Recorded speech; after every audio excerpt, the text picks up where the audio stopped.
Welcome to the Action Network studio in New York City. I'm Maria Marino, and this is Green Dot Daily. It's 3 o'clock Eastern, which means we are coming to you live as we do every weekday on the Action Network YouTube and the Action app. Coming up on the show, we've got a whole bunch of expert NBA picks, so you're going to want to stick around. Plus, look at that trend, 174-13. Our Evan Abrams is going to explain what that's all about. Plus, is now the time to buy low on the Padres? We'll get into that and get you some baseball picks as well. But we start in the NBA with yet even more drama. In the third quarter of last night's win over the Lakers, the Grizzlies' Dillon Brooks picked up his fourth foul. LeBron James told him he was dumb, and the two proceeded to exchange words. Later, Brooks was asked if he should be antagonizing one of the best players in the league. Here was his response. I don't care, he's old. You know what I mean? I was waiting for that. I was expecting him to do that game 4, game 5. He wanted to say something when I got my fourth foul. He should have been saying that earlier on. But, you know, I poke bears. I don't respect no one until they come and give me 40. Oh, I love coming off that sound as we welcome in Action Network senior writer Matt Moore to react to this. Does the situation here with Brooks just make you want to bet the Lakers more in Game 3? I mean, look, I was going to be on the Lakers regardless. I think they're up in the series, but I will admit that Dillon is not probably setting himself up well here. Look, it's important to understand that Dillon's brashness and the way that he talks trash constantly, no matter what's happening, he is a wrestling heel. That's his job on the Memphis Grizzlies. There was a really great tweet last night from a Memphis fan that said, "Do we like Dillon Brooks? No, but we do love him." And that's kind of like the way it goes. It's like he's so vital to their identity. If you're going to have an identity as the team that talks trash all the time, you've got to be true to that, and Dillon Brooks definitely is. Now, that said, I think there's a spot for you to do it, going back to Game 5 at home. Maybe that's a good spot. But going to Los Angeles for Game 3 with LeBron James, with a team that's probably going to play a little bit better than they did in Game 2, where Anthony Davis is pretty wretched, played really weak in that game, probably not the best situation. It's a double-edged sword with Brooks where, look, if you're going to trash talk all the time, there's going to be times it helps you, and there's going to be times it doesn't. I think this is probably going to be one where it doesn't. I am expecting a better Lakers performance in the game on Saturday. I'm going to lay the points of the Lakers -5. We'll get into why you can lay the points of the favorites here from Evan in a little bit. But I do think that when you look at this game and how the series has gone, the Grizzlies continue to talk. They're going to chirp. That's what they do. But the Lakers have shown that they do have a matchup advantage in several areas. Whether Jaw's back or not, I think Dillon Brooks only gives you more reason to take the Lakers in Game 3. Yeah, and I can't wait to see when that LeBron James player prop drops, what the point total is. I'll be keeping my eyes on that. Now, before we get your picks for tonight, we have to address something else that happened late last night, which was a bad beat in Denver. Jamal Murray was on fire with 40 points, but his shot with 18 seconds left falls short. Rudy Gobert grabs the board but turns the ball over. So the T-Wolves foul with 11 seconds left, starting the sweat with an 8.5-point spread. Kentavious Caldwell-Pope draining both free throws. Minnesota with a shot at the cover, but out of the timeout. T-Wolves turn it over again. Nuggets dribble it out to win by 9. Pretty brutal. Now, Denver's win propels playoff winners to a sparkling 16-0 record against the spread this postseason. In fact, dating back 44 straight playoff games, the winner has covered. That brings us to our Director of Research, Evan Abrams, who joins Matt and myself. So, Evan, can you give us more context behind this trend? Yeah, the trend heard around the world, which it seems to be going kind of everywhere right now. And over the last 3 seasons, the number is just insanity. 174-13, obviously 171-13 prior to last night's 3 in a row. And honestly, I didn't think it was coming. I had the T-Wolves plus 8.5. Kind of felt like I was going to sneak in there, and then we didn't. So right now, that is what you're looking at over the last 3 seasons. And the interesting part is when you go even further back and you say to yourself, well, what's like the average here, right? Like, is this something that we should be used to in the playoffs? Well, if you look at the previous 3 seasons, it was about 85%. So you're looking at about an 8% increase in the last 3 seasons when it comes to this trend. And honestly, when you look at the spreads, especially the 6 games or so on the board right now in the NBA over the next few days, Only 6 is the highest with the Warriors tonight. So short numbers, maybe it continues. Matt, what are you doing? What do you like?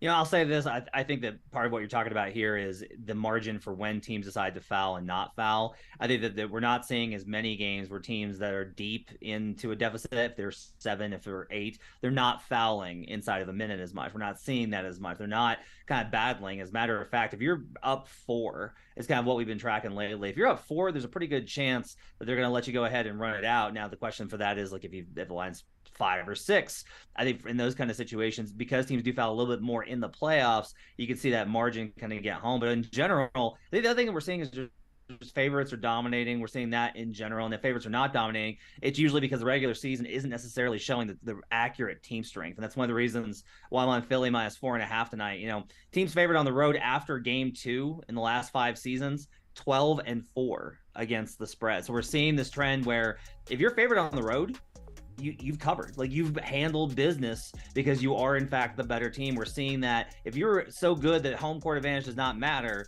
the other team really is kind of not in your league. The other thing here is that the Nets really don't have any adjustments to make. If we kind of track this, the Nets don't have any sort of like tactical thing that they can go to. They can't add somebody from the rotation. They can't switch up a scheme. They've done everything in the first 2 games. They threw the kitchen sink at the Sixers in games 1 and 2, and it didn't even matter in the slightest. So I feel pretty confident in Philly minus 4.5 here. This is going to be a short series. I don't think home court helps them. I'll lay the points with the Sixers, in part behind Evan's trend. Yeah, that trend probably just gives you some more assurance with a team that you already felt good about in Philly. Now, Evan, you're not done yet. What else do you have for us trend-wise? I actually kind of also agree with Matt, because road trips turn to business trips in the playoffs. And that's why I think you kind of see some of these numbers. Now, where that doesn't play in, and that's why I'm kind of leading into what I'm going to say right now, is in this unique spot. Now, we used to talk about the zigzag theory in the NBA. Used to be everywhere. Everyone used to talk about basically team loses, then you bet them to cover, bet them to win in the next game. And it worked for a while until the books were like, we see what's going on here and we have to adjust a little bit. Now, I think that's also happening with the down 0-2 returning home first half trend, which has kind of been the craze over the last few years. Now, the way I have to explain how interesting it is when you look at the full game versus the first half. So since 2005, teams in this trend are 66, 66, and 3 over the full game. 50% got nothing. When you look in the first half, though, 88, 45, and 2, 66%, that actually raises to above 70% over the last 10 years. Interestingly enough, like I mentioned, odds makers, they're kind of finding their way to the bettors. Since 2021, it is a even 7-7-1. Now, the last thing I'll leave you before we go into some, more mad analysis is the fact that these odds makers, especially recently, you're seeing it and they're catching up. So last year, 7 teams in this spot were a combined -2 for the full game, but they were combined -15 in the first half. So Warriors, Brooklyn, we'll see how that works tonight. Matt analysis, go. What do you make of this?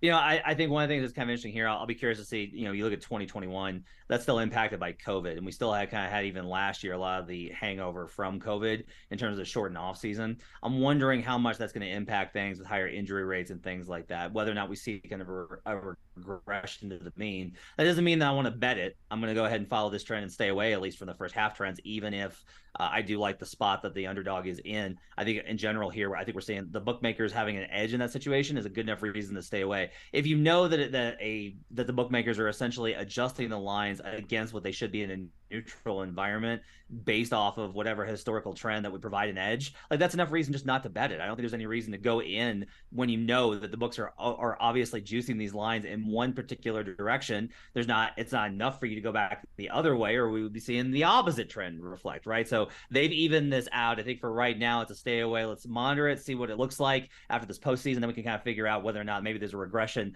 back to what we've seen over the last 10 years. Evan, do you endorse that? I definitely do, but I think the most interesting one is the Warriors tonight. So the full game, Warriors -6. The first half has gone from -5.5 down to -4, back to -5, back to -3.5. People are really all over the place because I think people think that first quarter and first half Warriors is the good play. And I think you're seeing some action there. Well, tell us more about Kings Warriors and if you have any other trends that correlate. Sure. So looking at the markets this morning, I was like, what sticks out? Show me some outliers. And you take a look and you say, ooh, 240 and a half. Now, we've been used to that in the regular season over the past, 2-3 years. We're not used to it in the playoffs. So right now at 240 and a half, it is tied for the highest over under in a playoff game in 20 plus years. It goes with like it was a Wizards Pacers game, I believe a Grizzlies T-Wolves game. One went under, one went over. But I think the more interesting trend is if you pull it back a little bit. 230 or more since 2005 in the playoffs, 27 and 15 to the under. Now, a little bit of noise, just a small sample size, except for the fact that it's going under by 8 points per game. So I like the under in this game tonight. I think I would probably focus a little bit more. I'm a Kings guy. I got them plus 1.5 games in the series. So maybe I'd look at Warriors team total under and see if that kind of works with my theory overall. Well, Matt, you like the under for that game, correct? So tell us why. I like it more now after Evan gave that breakdown. So if we look at this season, we look at this series, what's been interesting is we tend to go like, throw out the regular season. Throw out the regular season. This is the playoffs, entirely different. Well, guess what? The Warriors were terrible on the road in the regular season. One of the worst teams that we've seen in the playoffs, or in regular season rather, for a defending champion ever on the road.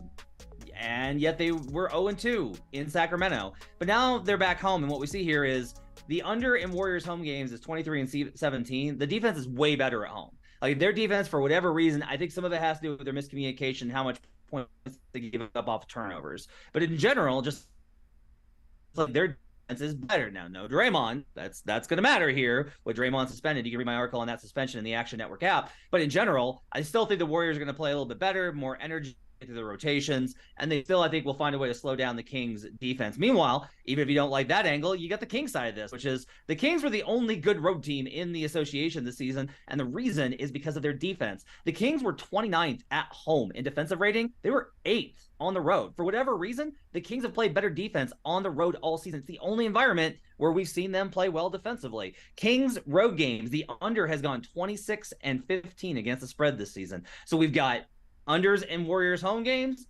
unders in Kings road games. So we've got a really good double spot here. Playoff totals in the last 5 years, to build off of Evan's point, above 239, 4-2 to the under. So we have a little bit of an edge there as well. I feel great about this. I think it's going to be a much more of a defensive slugfest than people are anticipating. The Warriors will pick up with Draymond out a little bit on the defensive end. I'll take the under at 239.5 and up to 240.5 now, as Evan mentioned, a super high number in the market. Good defense all around would lead you to believe it'll go under. Now, we got to let you guys go. But before we do, Evan, we obviously have a lot of great resources in the Action app. So when all else fails, what should we look for there? So one thing I'll say is this. Everyone talks about fading the public. Well, this one is following the money. And exactly what it sounds like. Teams with 70% or more of the spread handle, not the bets, but the actual handle in the NBA playoffs. 8-3 against the spread this season. Since 2016-17, 75, 37-1. Follow the money. Now, if you look in the Action app and you're a part of Pro, you're going to see that all 3 games follow this trend tonight. So enjoy the action. Oh, something to look out for. That's a perfect tease for tonight. Evan Abrams, Matt Moore, it's been a pleasure. Enjoy tonight, guys, and thanks for coming on. Thank you. Green Dot Daily is presented by BetMGM. Use bonus code ACTION when signing up to get up to $1,000 paid back in bonus bets if you don't win your first bet. Terms and conditions apply. Gambling problem? Call 1-800-GAMBLER. We're not done yet in the NBA as we welcome in Action Network writer Brandon Anderson, who has some props for us. Brandon, what do you like tonight? Yeah, I'm going to start with James Harden tonight. This is my favorite play on the board. Give me James Harden's under 19.5 points. Got to fade the beard here. He's just not looking right now. He picked up that Achilles injury late in the season, and he just doesn't look like he's getting to the basket as easily. The way Brooklyn's defending him has stopped that. If you don't believe it, Maria, James Harden has not had a single free throw attempt in the playoffs so far. This is the dude that lives at the line. For his career, He has no free throw attempts. He's 2 of 13 on 2-pointers. So when I see a points prop, this is basically a 3-point specialist right now. James Harden had 23 in game 1. It felt like a good game, but it's because he hit 7 threes. That's all but 2 of those points. So if you focus on just the overall picture, last 9 games, Harden's at 14.4 points a game. That is really low, like half of what his usual has been in his career. And he's only hitting 2.8 twos per game, 38% of those shots. He had 8 last game. This line is dropping. We hit it last game. We hit the alternate under, but the line hasn't dropped far enough yet. If you look at 19.5, if we're only getting, say, 4 points on twos or free throws, James Harden has to hit 6 3-pointers to go over that number. So I like the under. If you got an alternate under, I see an under 14.5 at plus 280. I'll probably play that one as well, but I just don't see Harden putting up a big point line tonight. I have a quick follow-up for you because it's so uncharacteristic that James Harden does not go to the line. Do you think that's in part just the way that he's playing with Joel Embiid and just not driving as much? Yeah, I think it's partly that. I think it's partly that that injury has just kind of zapped his burst a little bit to turn the corner. And we know, too, they changed those foul rulings this year. They try to take away some of that easy garbage stuff that Harden's drawing. And honestly, I think it just killed his confidence a little bit. I don't think that he knows, when is this going to be a foul? When will they call it? When am I just going to throw my hands in the air and now it's a turnover? And I just think that's really, they've gone away from that this year. And it's more give the ball to Joel and see what he can do. Really good point. He used to make it like an art, how to draw that contact. But let's move on and talk about this Warriors Kings game 3, because Draymond Green being suspended obviously is a factor tonight. How would you play the Warriors in this one?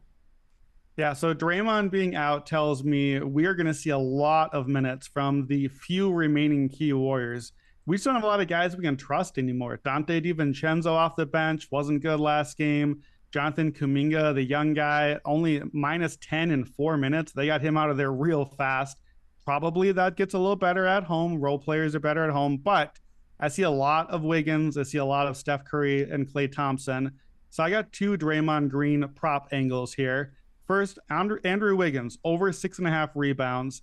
I think Wiggins is going to have to be big tonight, and I mean big. He's going to have to hit the glass. I think he might even play a little bit of center for them. That's where Draymond plays, in those small ball lineups. And I think Wiggins maybe has to take that spot. Kevon Looney, the starting center, his foot speed's been a problem in this game. De'Aaron Fox is just getting right by him. He's getting foul trouble as well. I think Wiggins will have to be out there, and he's going to have to hit the glass because that's one area the Kings have dominated on the offensive glass. Wiggins last year in the regular season, 4.5 rebounds a game. We got to the playoffs. Wiggins jumped to 7.5 rebounds a game, nearly doubled his total there. He had at least 5 boards in 20 of 22 games in the playoffs. He had 8 or more in almost half of them. So I think we see a lot of Wiggins rebounds. We're going to see plenty of shots. This is a fast game. There's plenty of rebounds for everyone. So I like Wiggins there. And then Steph Curry, I got to play the turnovers. Over 3.5 turnovers. Look, I am a Curry stan. Curry is my guy. He can have a huge game. He's going to make some mistakes, though. It's part of what's in the DNA. The turnovers were a big problem last game. But again, the Warriors are running out of ball handlers. Curry is going to have the ball a lot. Draymond really is the point guard for that team. So with him out, it's a lot of the ball for Steph Curry. He had 5 turnovers each of the first 2 games against the Kings. And twice this season in games without Draymond, he had 6 turnovers each of those 2 games. More time with the ball, more turnovers. We saw Davion Mitchell really pressuring the ball. They're blitzing him. They're trying to make him make quick decisions. Hasn't always gone well. So games this season where Curry has had at least 32 minutes on the court, he's averaging 3.7 turnovers per game, over this number 57% of the time. He could still have a good game. He probably will. It's Steph Curry, but I'll take the over on the turnovers. Makes so much sense. The Warriors just have more trouble moving the ball there. They're just not as smooth without Draymond Green on the floor. And then, as you mentioned earlier, the rebounds got to go somewhere. Might as well go to Andrew Wiggins. Now, this is unfamiliar territory for the Warriors. First time they've been down 0-2 in a series. In the Steph, Klay, Draymond era, they could be in trouble. So with that in mind, how do you approach the rest of the series? Boy, I do think they're in some trouble. I did not want to see the title defense end this way with Draymond Green watching from home. Technically, there would be at least one more game, but Draymond is so important to everything that they do. I know it's easy to overlook. It's well, he only scoring 6 points a game. How much impact can he really have? Draymond is not a box score guy. Draymond is pivotal to everything they do on defense. Having him out in drop coverage and with Looney out there, that's going to be a problem. But he's really important what they do in offense too. He's got the handle. He pushes the pace. He sets good screens, and that opens up the pick and roll. We saw Steph Draymond pick and roll really successful late in the game. This season, on play-by-play stats, when Steph and Draymond are on the court together, plus 263 in over 1,400 minutes. So about every 5.5 minutes, the Warriors are up a point on the opponent. Take Draymond off, and Steph is still out there, almost 500 minutes, -6, basically a net zero. So if you take Draymond away, which is happening tonight, and now the starter minutes and Steph can't pull away, we've seen the Warriors struggle without Steph on the court in a big way this series. So I know it's the champs. It's the dynasty. They're at home. We know how much better they are at home than on the road. You want to play the Warriors, right? I have to caution against that. And if you want to play the Warriors, I think you go with that trend you heard earlier. Maybe you do the first half and just take the Warriors and get out before the end of the game, maybe even just the first quarter. I have to say, though, if you don't buy the Warriors' mystique, what we've seen on the court so far, Maria, and I think you know because you got the purple behind you today, the Kings have been the better team. They just have been better. And that's the unfortunate thing with the Draymond news. It's overshadowed just how good these Kings have been.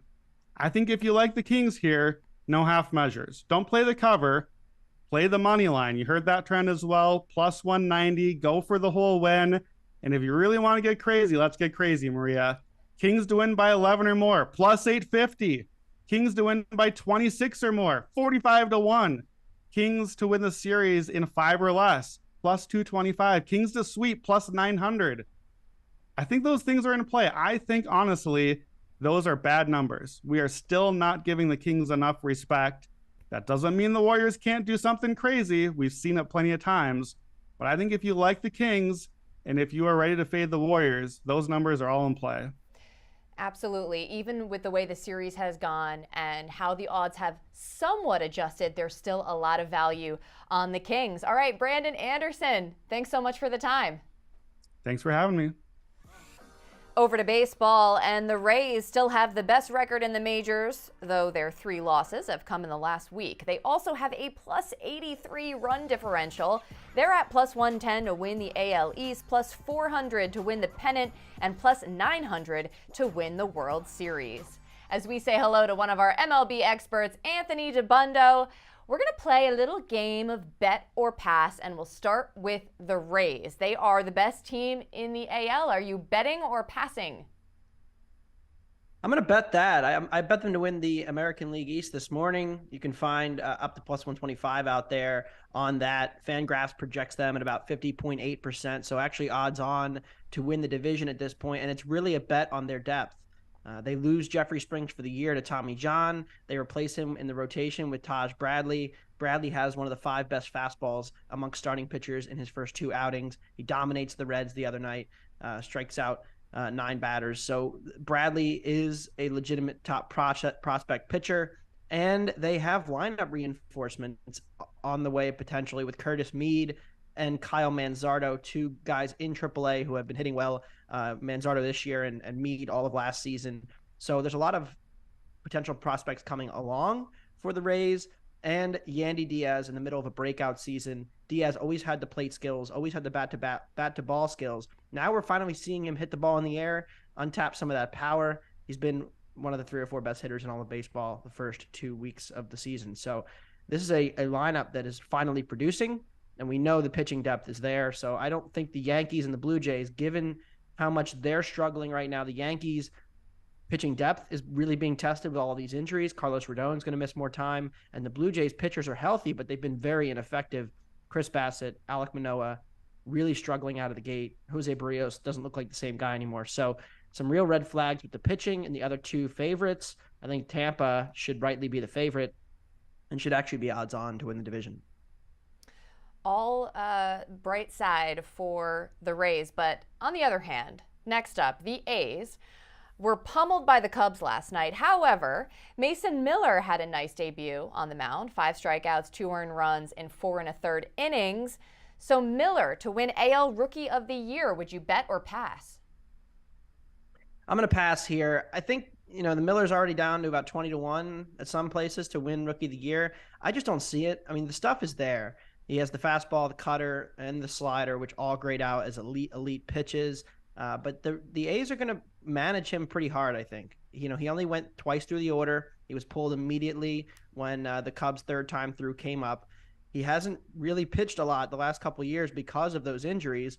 And his career high for innings in a calendar, like full baseball season, is only 90, and that was back in college. So he really hasn't been pushed, and it's just really hard to win Rookie of the Year as a pitcher unless you're going to get fully stretched out and go 150 innings. And I really don't see Miller getting that kind of run. I think he's pretty hard capped around 100 innings max, if that.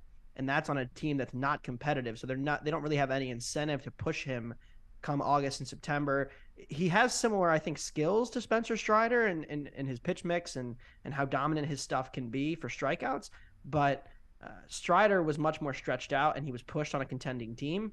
And even he couldn't win Rookie of the Year. He came in second. So I really don't see the path for Miller. I'm going to pass here. I actually like Esteury Ruiz more as a Rookie of the Year flyer, and he's even longer odds on the A's. Not overreacting to Miller just yet. Finally, after the Padres beat the Braves 1-0 last night, Manny Machado had this to say on the Padres' slow start offensively. Quote, "Don't jump on the bandwagon later on when we start effing raking and we're doing what we're supposed to be doing." Strong words there. Padres are currently 24th in the majors in runs scored, 12th in the NL in runs scored. But Fernando Tatis Jr. back from suspension today. So now is the time to buy low on the Padres. Bet or pass?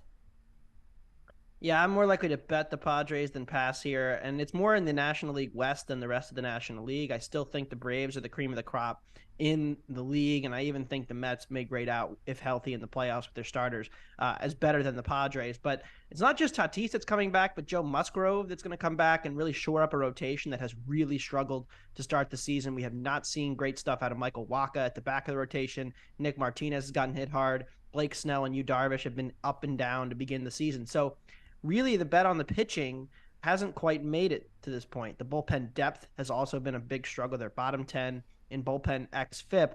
The lineup underproducing, I don't expect to continue, though. Juan Soto's had a pretty slow start. He's too good of a hitter to be, as bad as he's been. Same with Manny Machado. You're banking on those guys starting to come to life in this offense.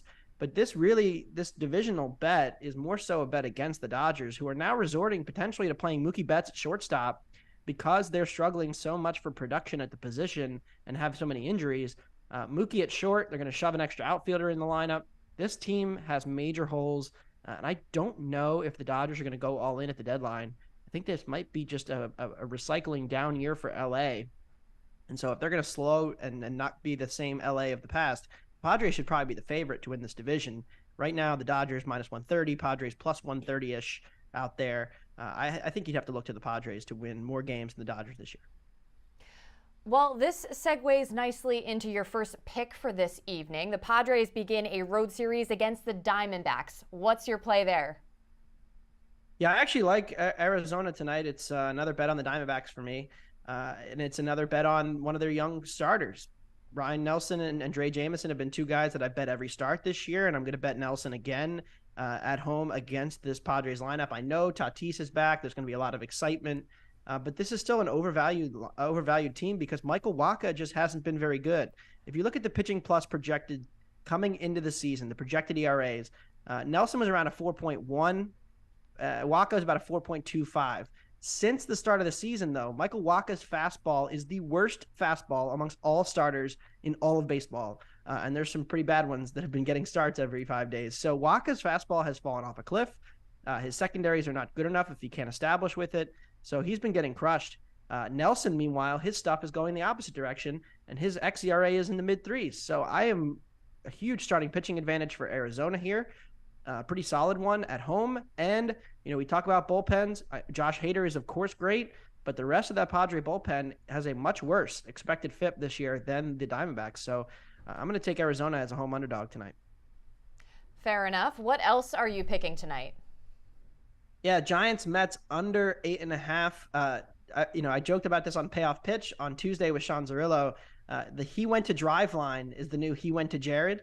And Sean Manaea went to Driveline this offseason and worked on his fastball velocity and really took a step forward with it. And it's coincided with a big improvement in his stuff plus this year. And his fastball velocity ticking up is a major reason why. So Manaea is a bet-on pitcher for me, somebody who's undervalued by the markets and really has been his first couple of starts. And he is countered by Kodai Senga, who has struck out 30% of hitters this season. He has had some command issues at times, but betting on the stuff of these two guys under 8.5, pretty cold night out in the Bay Area. Also, Mets in their worst offensive split, they project much worse against lefties than they do against righties. So I'm going to take the under 8.5 up to about -120. Hold on. What was the line? Give it to me one more time. Under 8.5. No, you said he went to Jared. Yes, he went to Driveline is the new he went to Jared. We're seeing a lot of players going to Driveline, hitters and pitchers, improving their velocity, improving their bat speed, becoming almost new players, tweaking their pitch mix. It's the new he went to Jared. Got it. All right. Thank you for clarifying. Anthony Dabbundo, always great to have you on the show. Thanks for having me. In addition to the baseball picks you just heard from Anthony, we also gave out a bunch of NBA picks on the show today. Remember, you can reference all of these by following Green Dot Daily in the Action app. We keep track so you don't have to. Green Dot Daily is presented by BetMGM. Use bonus code ACTION when signing up to get up to $1,000 paid back in bonus bets if you don't win your first bet. Terms and conditions apply. Gambling problem? Call 1-800-GAMBLER. That's it for this edition of Green Dot Daily. I'm Maria Marino. Thanks for spending some time with me today. Let's do it again tomorrow to close out the week. So Friday at 3 Eastern here on the Action Network YouTube channel and the Action app.